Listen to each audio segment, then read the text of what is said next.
Hey,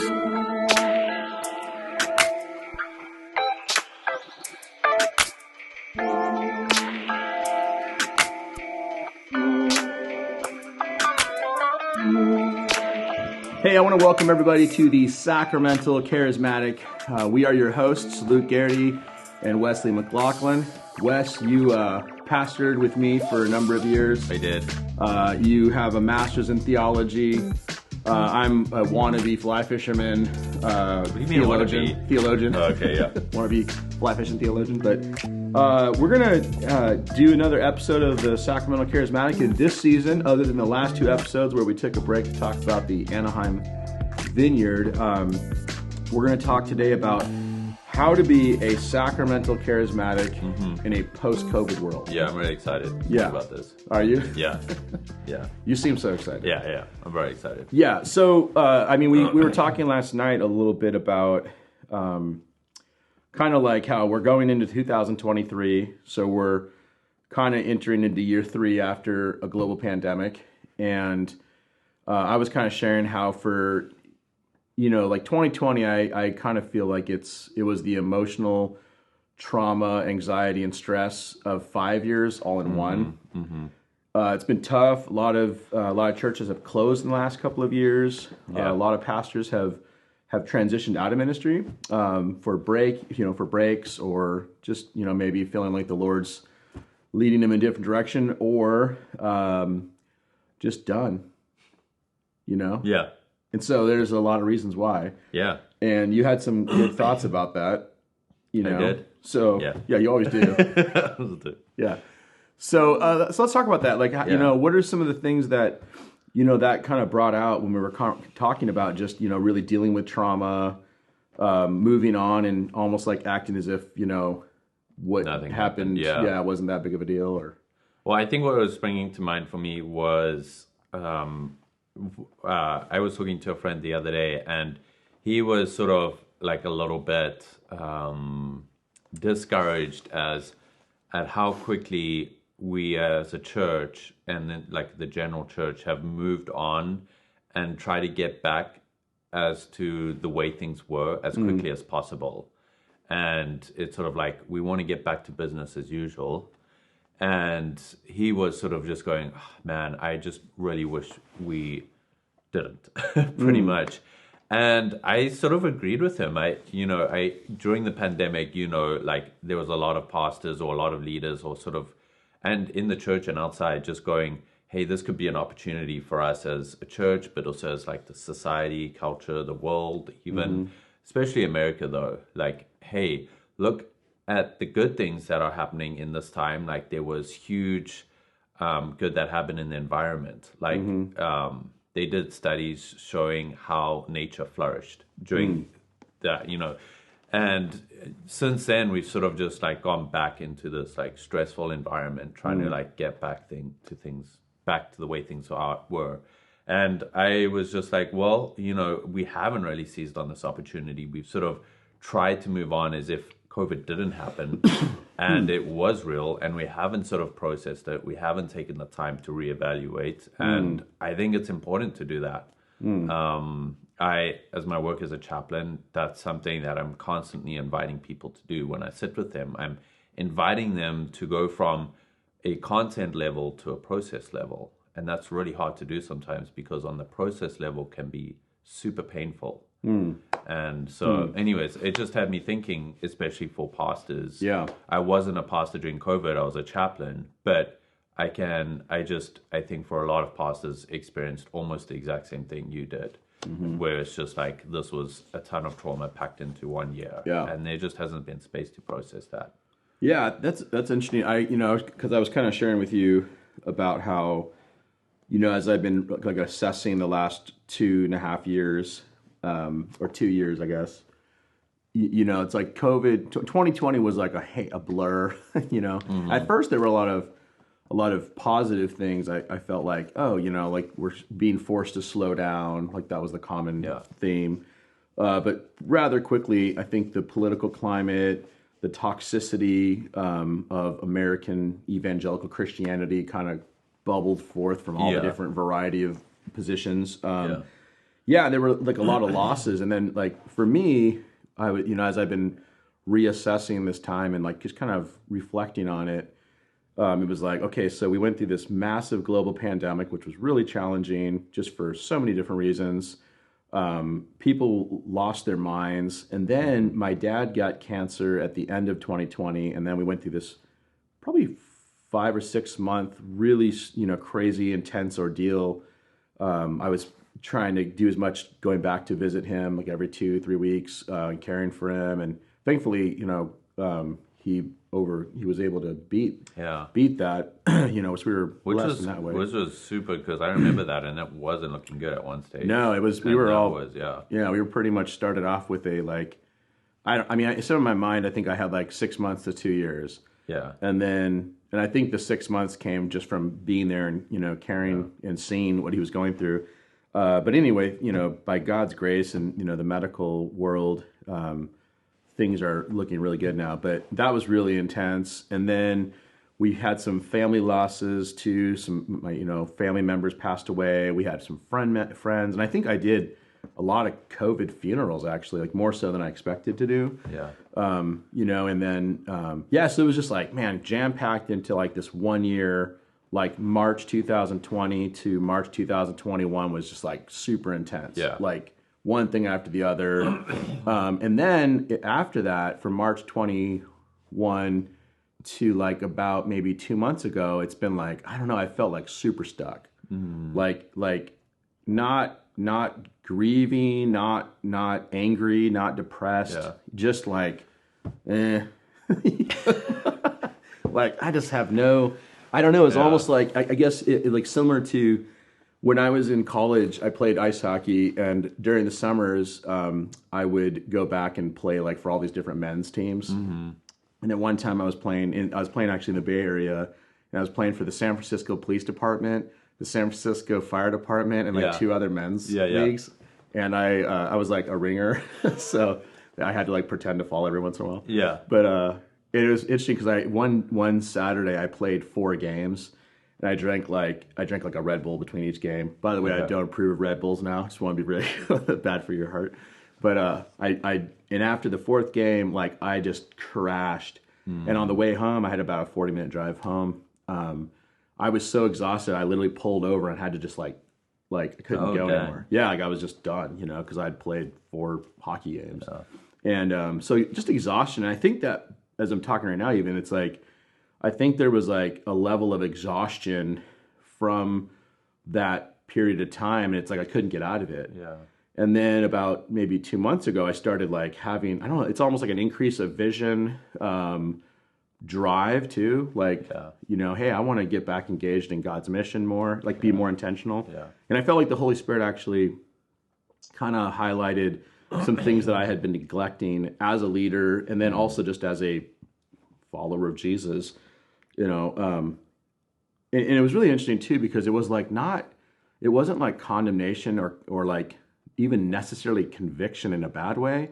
It was more like the Holy Spirit just was saying, hey, like there's some things that you've been neglecting that I want you to begin to press into. And it was like really, it was, I know it's like the prophet, but it was the charismatic part. It's very invitational. I was about to say, yeah. I just had an invitation, but it really did. It felt like there was just kind of an invitation from the Lord to begin, moving forward a little bit more intentionally. And so it's like a really good thing. But as I was sharing with you yesterday, it got me thinking about, I wonder how many other pastors have, experienced that, or like maybe they're still feeling stuck, Yeah.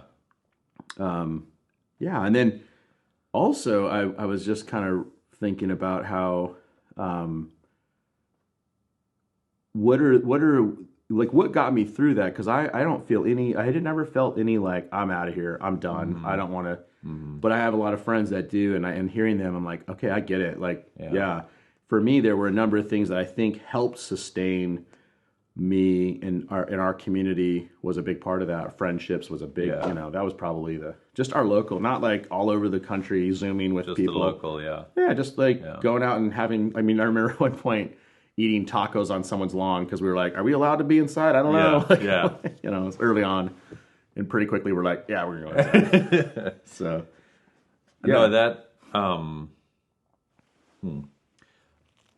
I'm thinking about a lot of things, but in terms of framing this in like a sacramental charismatic frame of like what's happening, there's like a couple of things that come to mind. One, like encounters in the spirit, like that you had, that was just when, you know, we talk a lot about like sacraments on a Sunday morning, like doing like communion, baptism, or whatever. And so, like, I think a lot of what I like about being a sacramental charismatic is that it happens outside of a Sunday morning too, right? And I see like that encounter with the Spirit. And I really like the way you framed it. It wasn't like the Spirit was like condemning you. It was like the Spirit was prompting you, or like hey, inviting you into this thing. And that is like one of the biggest attractive parts for me about the sacramental charismatic like framework, is just going, we're being invited into this other world through the Spirit. It's like the sacramentality extends beyond just the traditional, Protestant to sacraments, Catholics more. But I mean, I think that's the one thing about the sacramental tapestry or the sacramental worldview, is just seeing all these different experiences that are means of experiencing God's grace, right? And like communion with God. And I mean, that's what I see in Scripture. Like God is inviting us into this other world, constantly. What do you, I wonder though if because it was interesting how so pastors and leaders are experiencing this global pandemic within the church in one way, and then you have like the person who attends your church community experience it in another way, right? And it was interesting because I felt like one thing that we tried to do really well was to. I mean, it got to the point where it was like every time we gathered together, for a while we were gathering and outside or, all the different ways. But it was like we still were wanting to acknowledge the grief and the trauma and the depression and the, but I also feel like in our community especially, that was probably more so us than a lot of people in the church, because a lot of people were like business as usual. And, we were just going about our business. But so, because I think that was a big part of it, was just the, you've got the extreme on both sides telling you, it's just, we like lost people from the church because we acknowledged there was a global pandemic. And then you had other people who like, right now, like, well, we're still not coming back. It's like, what's 2023 now? Like, what?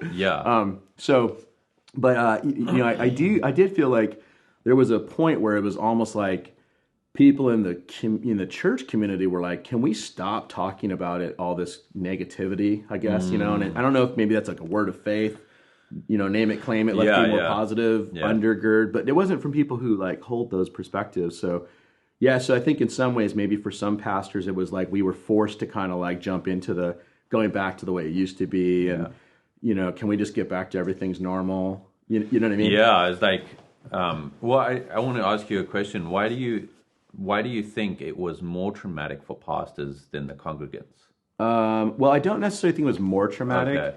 Okay. If I said that, because I always like clarify, I'm like, I know it was tough for everybody. But that was a big narrative. Like it was a big thing for pastors. Yeah. And that was like a I do though narrative. think it was unique in this respect.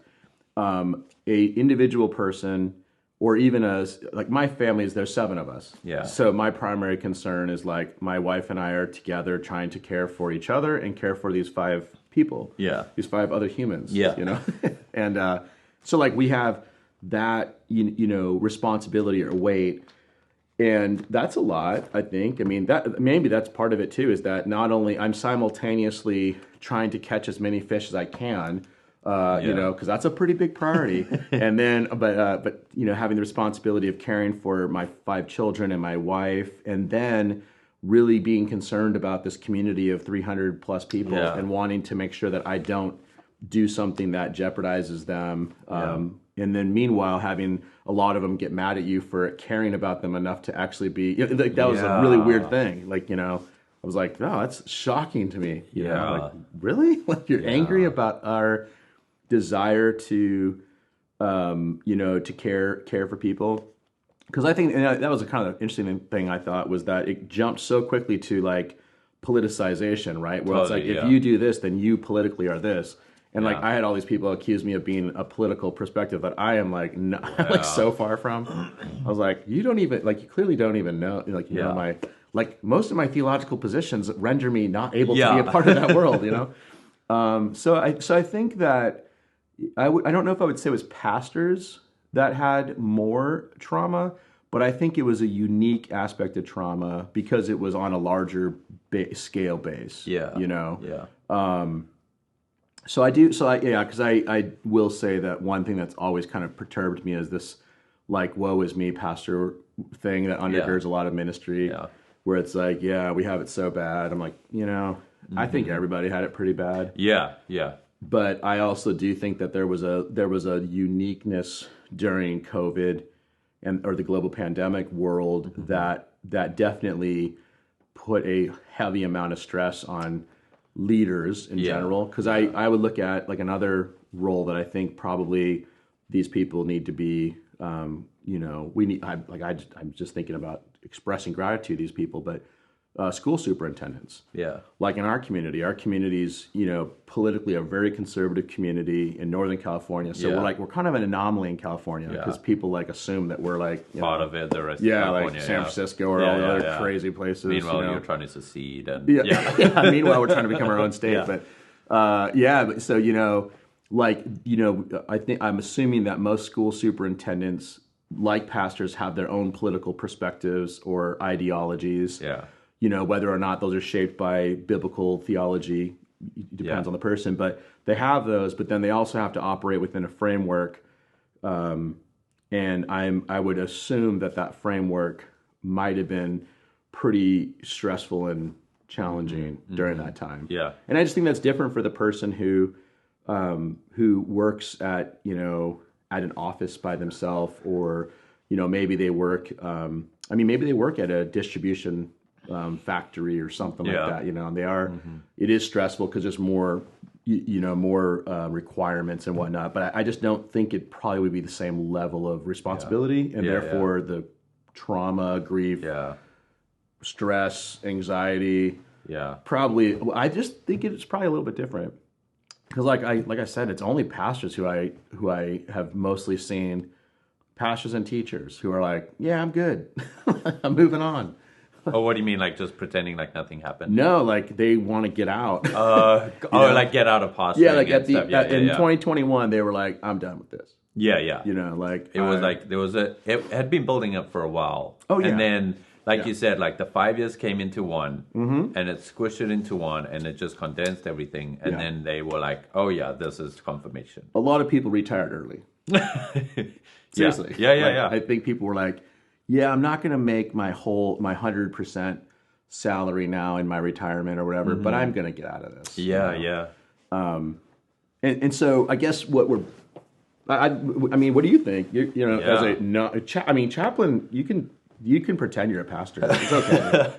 Well, it was interesting because from my perspective, from my journey, and I did a lot of research on this because I was going through my chaplaincy residency through this time. So I was going through it with a cohort of other chaplains, and we were like talking about what it's like to be in this role, because we were in a hospital. So we were in the front lines, like constantly having to worry about like going into COVID room patients. At one point, our hospital tasked the chaplains, they only gave family members 15 minutes to see their loved ones who were dying. So they had 15 minutes to get in, and they tasked the chaplains with monitoring that time. So you were a bad we person. Were hated in the hospital because we were like, I'm sorry, 15 minutes are up, and so it was very stressful. But from my perspective, like I sort of felt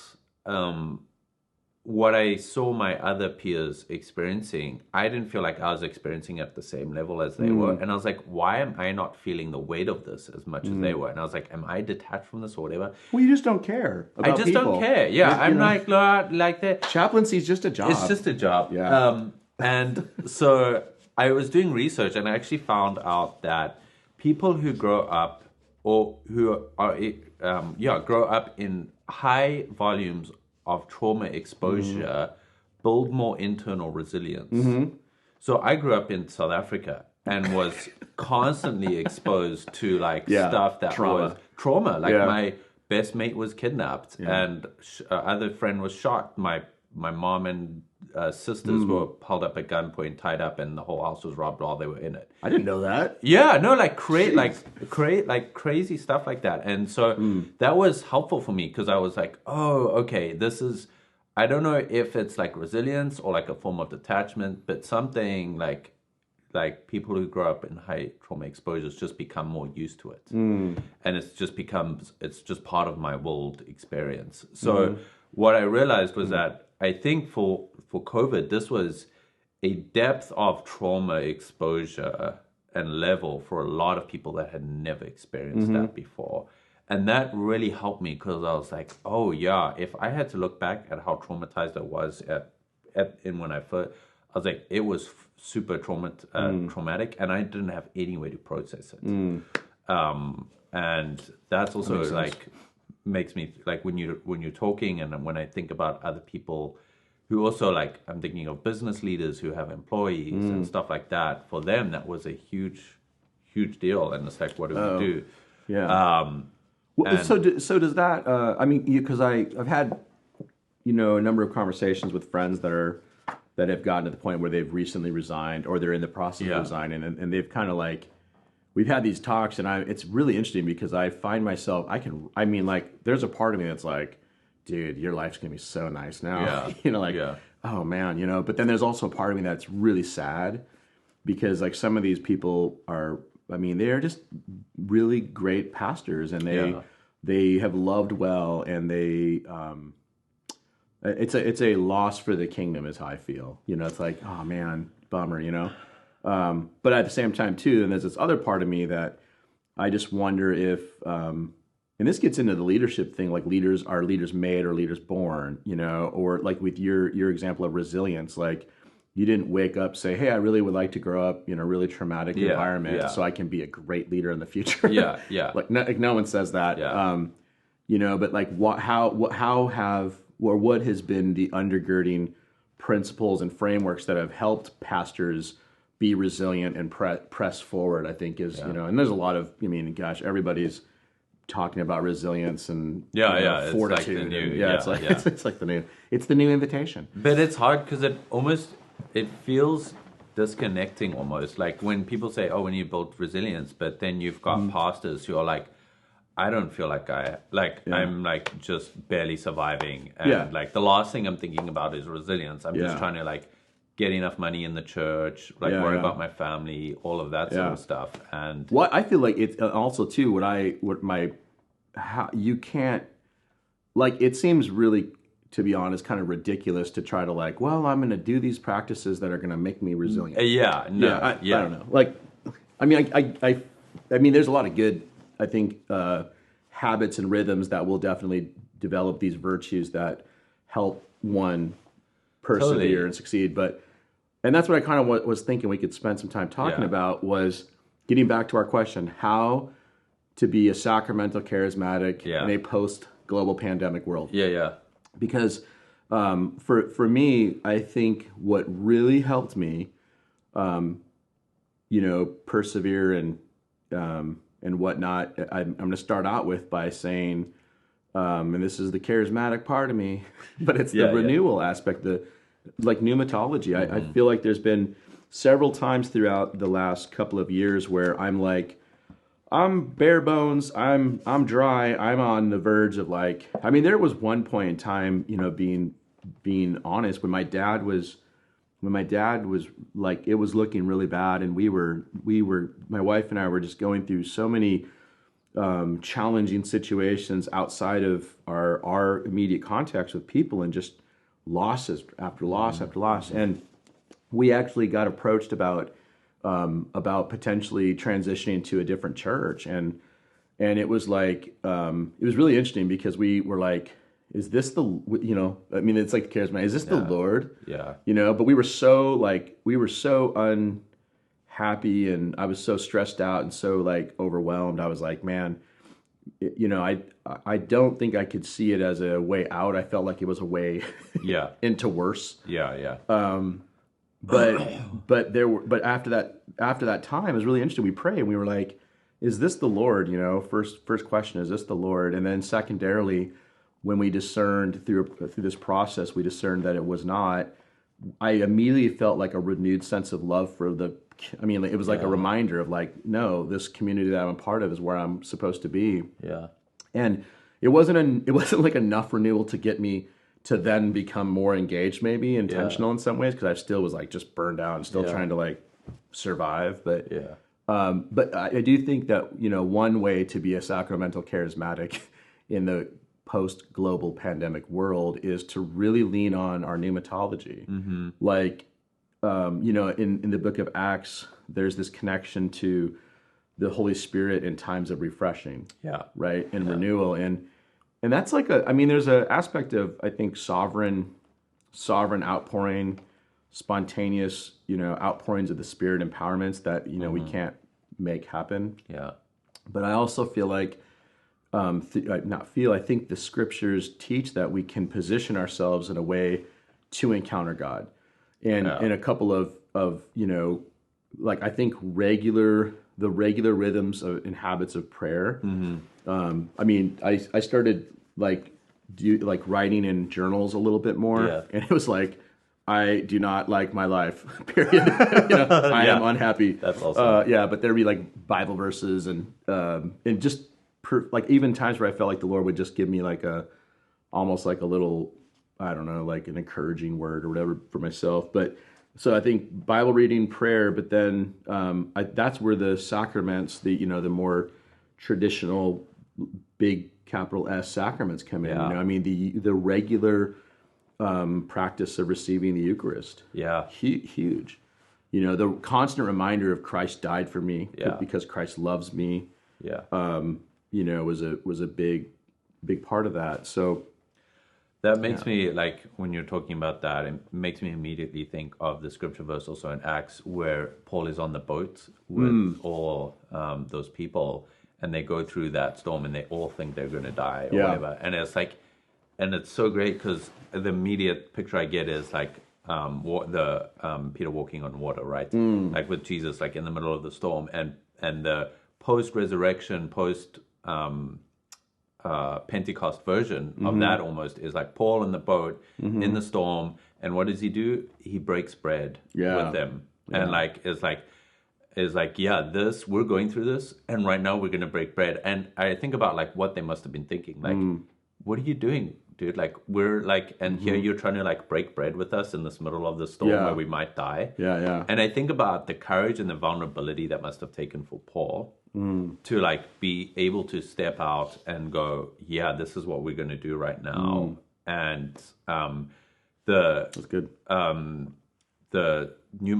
a pneumatological response because it's like the Spirit pointing Paul towards Jesus breaking bread with other people, with the community. Yeah. And like what I heard you say was what got you through that time was your community and your friends. Yeah. Like not like, oh, I sat in silence for 5 minutes or 10 minutes a day. That got me through. No, your friends got you through. Which is pneumatology. Because the Spirit is constantly like drawing us to one another. That's what I think I told you more about that last night. It was like, it was really interesting to me how this entire process, I do not think we would still be pastoring. I think because there's all these other different things we could have been doing or could be doing, to make way more money. But it's like I think at the end of the day, it came down to several.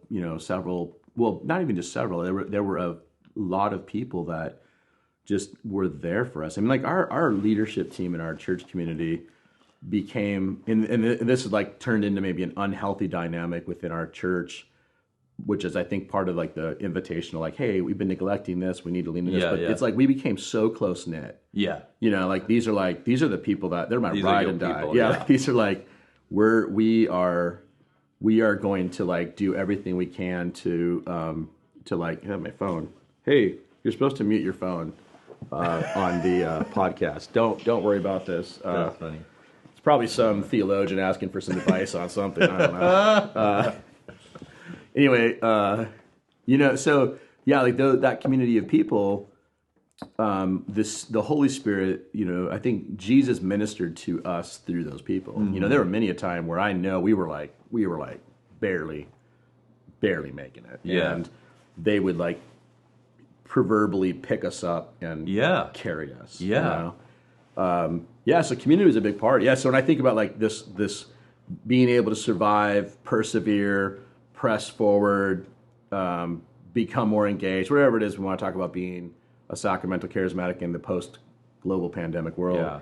Yeah, pneumatology, and then via pneumatology, via the sacramental practices, and then the community of God's kingdom. Mm-hmm. Like those are pretty big parts about it, But yeah, I was thinking, because like when I think about you, like one of the huge losses for our church when you abandoned us. I'm now using the new language. Nikki Wolter, shout out to Nikki. Wesley abandoned before COVID too.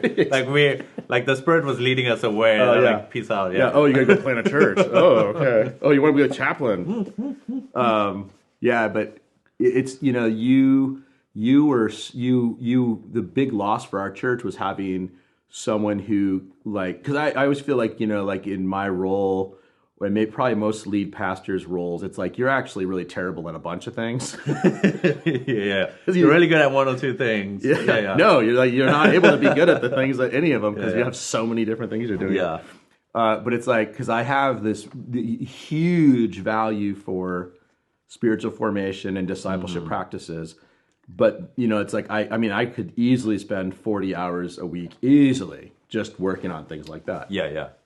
But I can't, because I have to check email or some stupid admin thing that I have to, maybe that's my own email. I need to get somebody just to delete my emails. But, so you really were focused on discipleship stuff, small groups, community, but spiritual formation. So, like, I think there were a lot of people who would say that you helped them in their prayer life.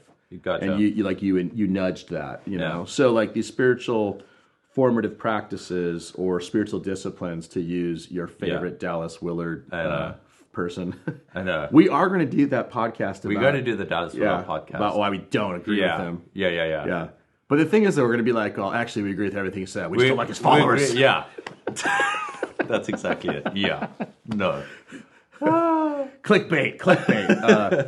Anyway, but so how do you see the spiritual disciplines in the future global pandemic post global pandemic world? I think that's a really great question, because this has probably like been the biggest evolution in like my theological thinking around this topic. Not that I don't believe in the spiritual disciplines anymore, but you're like, there are no. That don't work. Don't pray. But I think more like the way they form us is probably what my view has changed on. And I think this was probably more me and just the culture maybe around spiritual disciplines. Was it almost came across like, and this is also like, because it's probably being done in American culture where it's very individualized. So naturally it picks up this very individualistic nature to it, where it's like concentrate on like creating silent spaces in your day. But in doing that, and this is what Dallas Willard warned against, is it's like they aren't a mean, like in the end in themselves. They're always a means. They're only a means to where they're going to like point you to or like get you to. And so any spiritual practices, I think, have to always push you more into community, not out. Even if you're taking time to yourself in solitude, it needs to be so that you can be more engaged and present in the community that you're in.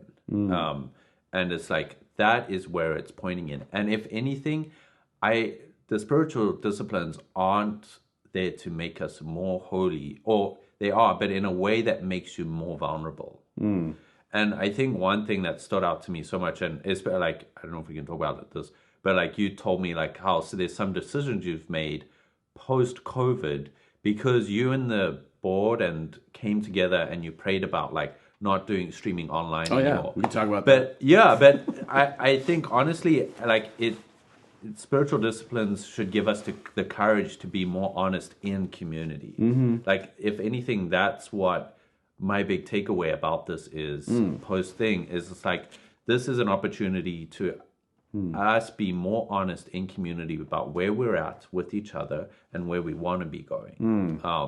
So in other words, it's like, it's okay to not be okay. Exactly. Which we all used to say, but like, I haven't heard that phrase for a year. Yeah. And there's also, there's a church father that says, I don't know if I've said it on this podcast before, but it's like, Jesus became human so that we might become more like God. And I think that's true, but I also think it's like Jesus became human so that we could become, in a way, more human. Yeah, was that I can't remember if it was Athanasius or...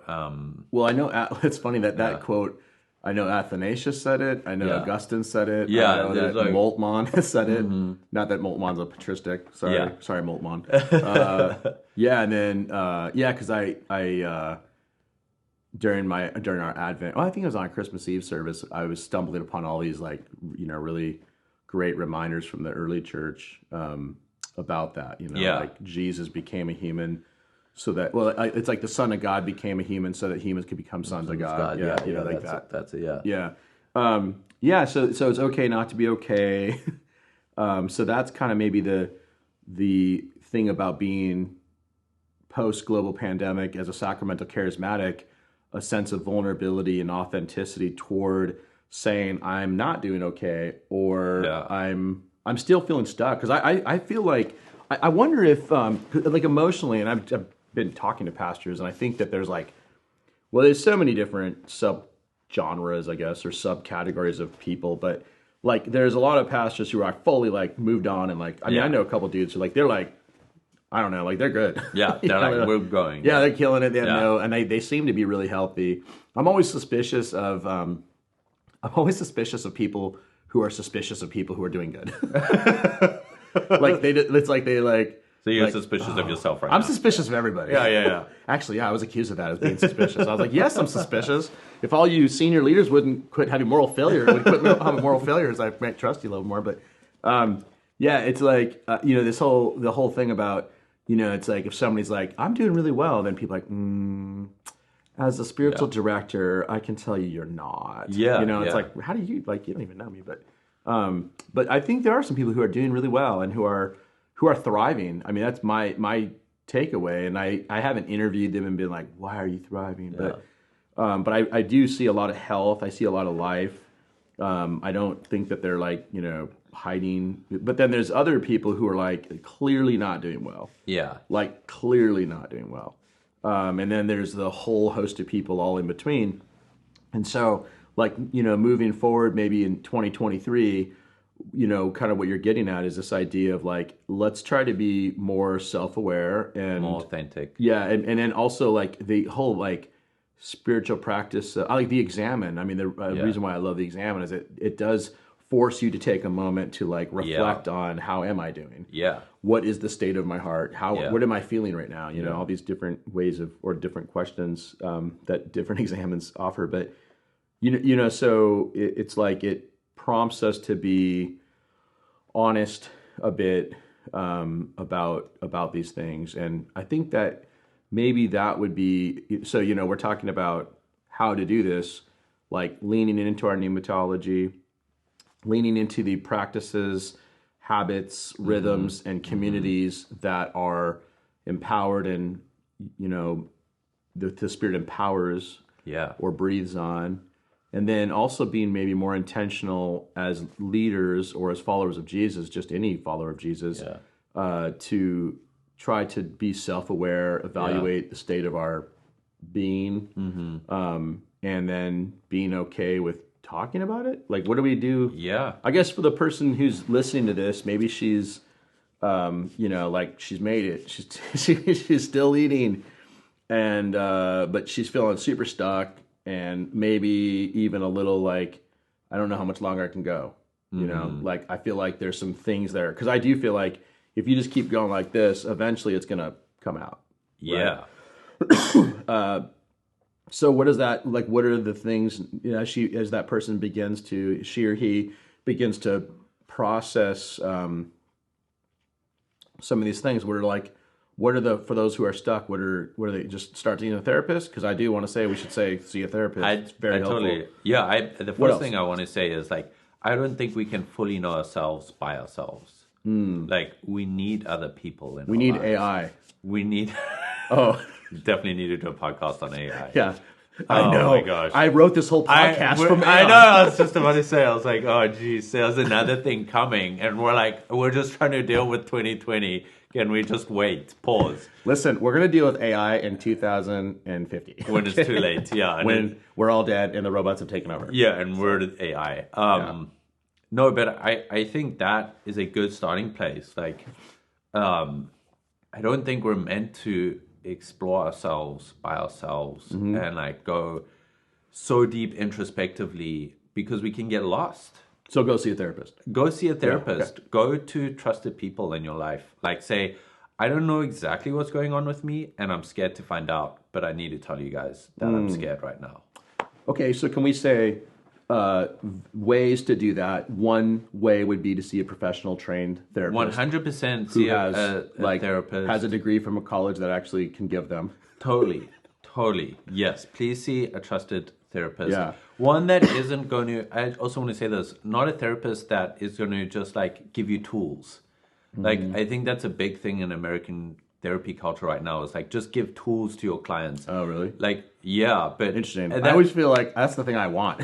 Well, I know. That's I feel like no one wants to give tools. Because you're American. You're like, give me the tools to get better. You are too now. So oh my gosh. And your kid is going to be American. No, but I mean, I guess I'm surprised that you say that because my experience in talking to people who see a therapist is they only want, like, it's like they're like 2 years of just talking about, well, I know that I'm not making that in a bad way. Maybe it takes 2 years, but they're like, I just need some just some help, figuring out how to manage this, Yeah, no, like, there's definitely that part, like tools can be helpful for short periods. But just not for you or for any of you listeners. Yeah, exactly. Okay, but back seriously. Yeah. So seeing a therapist, one who's actually going to, I guess your point is that they're going to actually take the time to listen to your heart. To listen, understand, provide empathy, and like use the relationship as a form of change. Yeah, that's good. That's good. You know what I mean? Like, I think about the ways that I've changed has come through, like, relationships, the relational aspect, not someone saying, oh, like, this is what you should do, and then I go do it, and my life's changed. You know what I mean? That's never happened. It's always the actual relationships that's provided the change. That makes sense. So, like, doing that, having a space where you can say, as a pastor, especially as a leader, having a space, and this might be one of the hardest things for a pastor to have a trusted community where you can go, I don't know what I'm doing and I'm really scared. Because you're supposed to know what you're doing and you're not supposed to be scared as a pastor. Is this an intervention right now? This is actually about me. But Luke, I mean... Luke, you don't know what you're doing and you're clearly scared. Yeah. It's okay. It's okay. Yeah. So therapist, community, and I was going to say, not just for church leaders, but for any follower of Jesus, I think finding someone to pastor you. Absolutely. Right? Yeah. Like, and I always like tell people, like, I think everybody needs a pastor. And what I don't mean by that is like, you need to have a senior pastor who's like, you meet with every day. No. Like, I think that we need to have, like, in fact, the person who used to cut your hair, but cut my hair a year ago when I was cutting my hair. Yeah. Sarah, I feel like she probably does a lot of pastoring of people because she's so like, I don't know, I love when I go there. I just feel like, oh, she's so nice. Yeah. In fact, Dawn was getting her hair cut the other day, and I went to see Dawn just to see Sarah. I was like, that's so funny. Sarah. Yeah. So you like, we need to have people who take the time to care for us and give us space to be able to talk out loud. Totally. Yeah. And also, I think vomit. And vomit, and just like, I need to get this out. And often it's just the process of just unearthing this and talking about it, and putting it out in the open. That's mostly what's needed, because then you can go, oh yeah, this is where I'm at. Yeah. And it only happens when someone's witnessing it with you. You know what I mean? Yeah, yeah. So, like, going back to this bigger sacramental, charismatic tapestry worldview perspective, ideology in some way, theological framework, whatever we want to call it.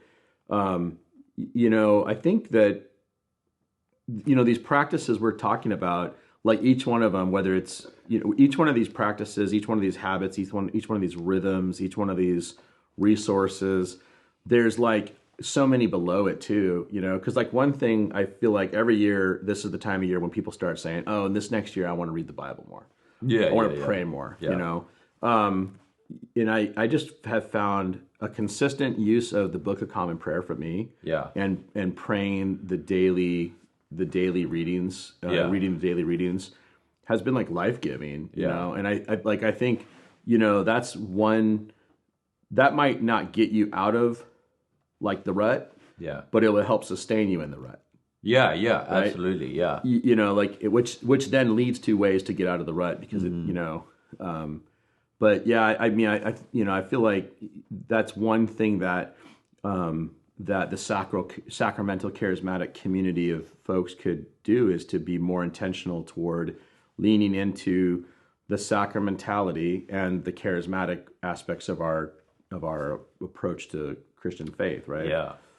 And in a way, like what we're talking about is enacting communion in our everyday lives when we're saying like we're coming and we're recognizing a vulnerability because like, and when we come to the table, we're doing the same thing. Yeah. We're going like, I'm human, you are God. Like we're recognizing this relational thing that we have with God in the cup and bread. Yeah. And like that's supposed to like not end there, if that makes sense. Like that's like the springboard to like invite us into this way of life. Yeah. If that makes sense. Like that whole idea of practicing the presence. Practicing the presence, it's sort of like that. Yeah, this idea of, and I think some of the mystical traditions or aspects of traditions have like, really fleshed out this idea of being in a regular, well, even like Paul, just in 1 Thessalonians, I've been really reflecting on this statement he says, where he says, pray without ceasing. And like what we've done in evangelicalism, as I feel, well, just lifestyle of prayer. Yeah. And I'm like, yeah. Like, what is that? I don't, and I was a part of, for a season of life, I was involved in the IHOP world. Yeah. Don't hold that against me. You're so judgmental about Mike Pickle, but I feel like this is a projection happening. Kidding. Yeah, it is. Oh, is that me? No. And there were some really great things that I feel like I learned in that season, but there were also some like significantly bad theological, like really bad, like what? Like everything. No, I'm just kidding. No, I think that their revivalistic mentality is so. It's almost like it produces. It's really easy to produce this like work-based, earning God's favor. It's just the classic revivalist. Like we have to do these things so God will then respond to us approach. I mean, it really is. I think quite in our tradition in the Vineyard. I actually think those things work against all of our theology. Yeah, because they set us up to do things in such weird ways. Yeah. And it's like, I don't know. I mean, when I see it, I'm just like, oh, that's not how we do it. Yeah. But there were some really good things, and I think the emphasis on prayer being an actual practice. Yeah. And a rhythm of life, because like there was a season in life where I literally spent 8 hours in prayer. Wow. Yeah. I mean, it was funny because like the first time my first day of like really, I'm like on this day of the week, I'm going to like pray all day. Like I'm going to do that. And I had a journal because it was like, a lot of like reading scripture, praying the scripture, studying, praying, it wasn't like just, but I like had my prayer list out and I was like, all right. So I just went into it and I was praying and like prayed my whole list. It was this huge list of people that we knew and we had prayer requests. And then I started praying for all these like, people that came to mind, and I was like, oh man, that's like I just prayed the longest I've ever prayed. I wonder how long that was, and it was like 8 minutes. Yeah, and I was like, I have 7 hours. 53 minutes. It's like, what are we gonna do now? No, Yeah. but there was there was some good things. I mean, even like the whole idea of praying scripture, because within the IHOP world, there's this apostolic prayers, which they would talk about praying scriptures, like Paul's prayers in Ephesians, like praying them. You know, it's like you don't have to ask whether it's God's will. Yeah, right? yeah. Clearly it is. Clearly it is, yeah. Yeah, like that. When he prays that we would know the height, the width, the depth, and the length of God's love. Yeah. I mean, we can pray that for anybody and know that, like, actually, that's a good prayer. Yeah. You know? So there were some really good things there, but I also feel like the drawback, there were some pretty significant theological and practical drawbacks. But just in the whole evangelicalism, this idea of praying without ceasing, I don't think maybe we give it enough thought, you know? And so, like, I'm trying to be more intentional to, like, actually embody what probably the first people who talked about this lifestyle of prayer, like when that phrase first came out of some evangelical's mouth. Yeah. I know it went back before that, but, you know, in 1776, when the world was created, when America started, you know, no, but like when that concept came out, this idea of having a lifestyle of prayer, you know, and even like Watchman Nee, or, you know, I mean, there's a whole host of different people over the course of, you know, the modern missions movement that had this like real strong emphasis on prayer. Yeah. I think that we've gotten away from, I just feel like, maybe it's me too, but I feel like this is true of a lot of us. I think we've gotten away from really embodying that, because like when somebody shares a prayer request for you, I know you don't do this, but what we do is like, oh, I'll be praying for you. Yeah, yeah. And it's like, it's just like do you ever actually pray? Formality now. Like, is prayer, well, I guess, is prayer just like a vibe? Yeah. Well, it's like, no, I'm praying right now. No. And I just did a sermon on this, actually, because we did a sermon series in our church on the book of James. And like James is like known as like the just do it guy. Yeah. Like, hey, like Stop talking. have you got faith but you're not doing anything? Yeah. Like you're not a Christian. But what's interesting is that the last section of his book, his primary action is to pray. So he ends on, like, are you suffering? Yeah. Pray. Yeah. He doesn't say The how to prayer of pray. a righteous person. And he's like, are you suffering? Pray. He doesn't give a blueprint how to pray. He just says pray. Yeah. Is there someone sick? Pray for them. Go to the elders, anoint them with oil, and pray. Like, so he's really intentional, and I think that Paul would be really intentional, because there's so many verses in the Bible, but like the actual practice of communicating with God. Yeah. And I would argue, this is the charismatic part of it, is taking the time to listen to what the Lord might speak back to you. Exactly, right? yeah. Because I think there's a lot of people who are like, I'm really going to pray a lot more this year. And so every morning, Lord, here's my list. Thank you, bye. Yeah. You know, but we need to take the time to like talk to the Lord, communicate with God. I mean, I just always define prayer as like it's simply communicating with God. Yeah. So petitions, requests, gratitude, you know, all these different things. Yeah. But okay, you know, Lord, is there anything that you want to say? You know, and but yeah, I kind of feel like that's the in a post global pandemic world, like really getting to the point where maybe we return, because I feel like that's something for me. I'm wanting to return to the actual practice of more time in prayer. And a really quick local church thing. So we've been our one of our missions people, Doug, you know, really good friend of mine and I. We've been like, I don't know, we're about 2 years into having doing Mexican missions. It's been on our heart. Yeah. And so we've done a couple trips now, and yet we just do not feel like there's been a lot of traction in the local church. And I think in some ways, like what I've observed is that I'm stuck, but I think our local church is stuck.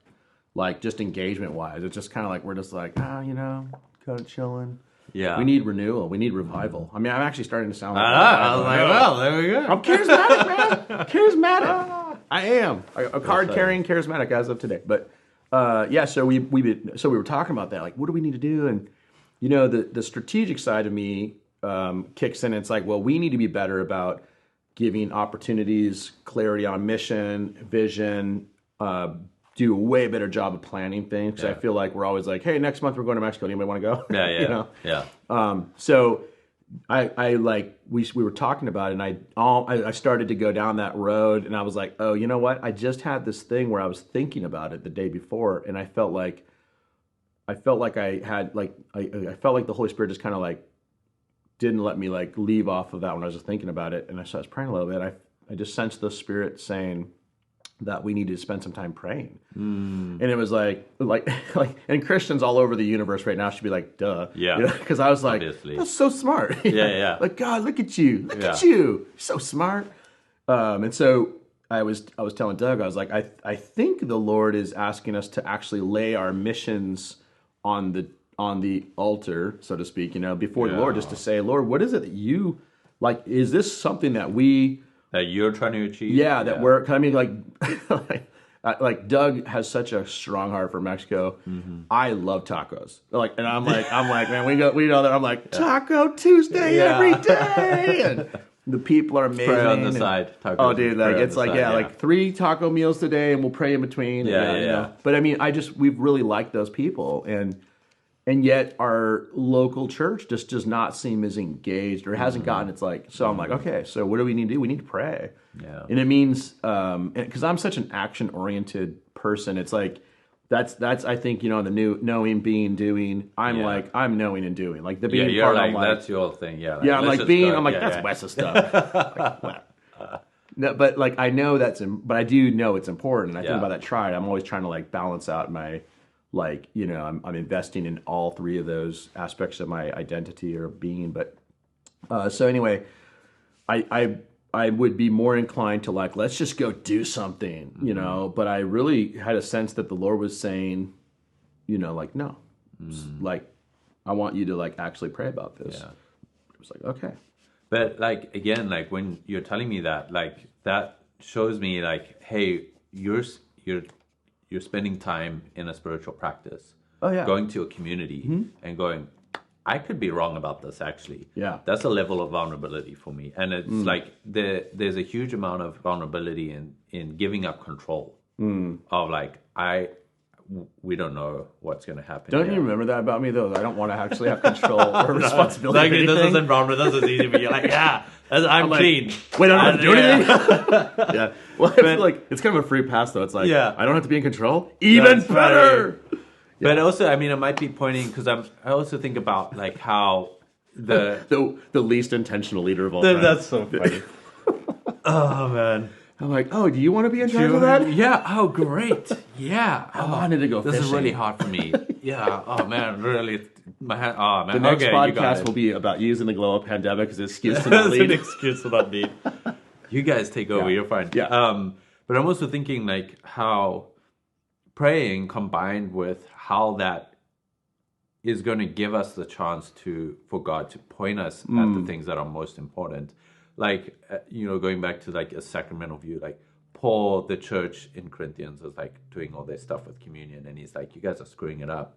And you're not going to the people who can't have it and going to their houses, and they were doing their own thing. And Paul was saying like, no, you need to go attend to this. And that's often what's needed is like, hey, like, we were doing this, but actually, like, God is wanting us to do this or something like that. I mean, in our heritage in the Vineyard, that is like a narrative that happens time and time again, especially like from John Wimber. It's like, oh, I was trying to do this, and then God was like, hold up, like, actually, this is what is needed. Isn't that a thing about John Wimber that I love? Like, one of the things that I find most endearing about him was just like, I was wrong. I was an idiot. Constantly, like all his like testimony is like, I was an idiot. Yeah, that's all he was saying. I'm just a fool. Exactly. Fool for Christ, whose fool are you? Yeah. I'm a fool. Yeah. I mean, I do. It's like, we went down this like prophetic world for a while and got really into the Paul Cain, Mike Bickle, all that stuff. And he's like, that was like a distraction. We need to get back to like the things that the early Vineyard was focused on, which included prophetic stuff. It was like, it was just like, but it became like the only thing. But I find that really, like, I love that about him. Well, I mean, I think we got a lot of good stuff to think about, on this. Is there anything else that you'd throw in? Tell us how to do it, Wes. How do folks be sacramental charismatic in a post-global pandemic world? We're gonna do a podcast on this, but my single solution right now is creating walkable cities. So Oh, yeah. We're gonna do a whole podcast on that. I think that is Okay. the answer. We should do it. No, I honestly think we Okay. can. And I tell you, you know who stemmed it for me? Yeah. It was a theologian. bad one. Willie Jennings. Definitely a bad who one. wrote like the best commentary on Acts. Terrible. And if he talks about walking cities, someone was like, let's go back to the first century. No electricity either. he was like, someone asked him like, what has the church gotten wrong in the past 100 years? Or like, what's the church missed? And he's like, the opportunity to push back against cars. Oh, wow. And I was like, what the? Did what are you talking about? Yeah. And he went into a whole thing about how cars have been the biggest disruptors to communities in the past 100 years. That's created a whole breakdown in society. Wow. And then I started doing research, and then like you've got cities like countries like Denmark or Holland who are creating like massive changes to their society because people are riding bikes and walking. Yeah. And their like cities healthy. are changing, and now they're healthy. Yeah. The kids Are love you going to going also outside. get rid of phones too? Is that your next? We'll see. That might be next year. So we'll do a Yeah, podcast on, you're going to be an advocate for walkable cities. I'm not going to advocate anything. I'm just going to make fun of you the whole time. That'll be. It would be good. Yeah. Anyway, like this is like when Paul's like, I don't care if people are saying Jesus' name and it's wrong. Like that'll be my thing. Like I'll be the walkable vessel. city. Yeah. Okay. All right. Well, hey, thanks for watching or listening. We're going to be making some changes to the YouTube channel. Actually, we're going to be talking about that in another video soon. But we're going to keep on recording podcasts and keep talking about subjects related to this. And one of the things that we are going to be doing a podcast on sooner than later is on open communion, and we're going to make a case for it. I think we might do multiple. Yeah, probably. Yeah, multiple. But if you want to support this channel, there's a number of ways in the description. But like, share, comment. Let us know in the comments questions or observations you've had too, because I think that'd be really helpful to, we're just two people with two opinions, most of the time wrong. But there's probably, I'm the wrong one. Walkable cities, man. Walkable cities. All right, thanks for listening, and we'll talk to you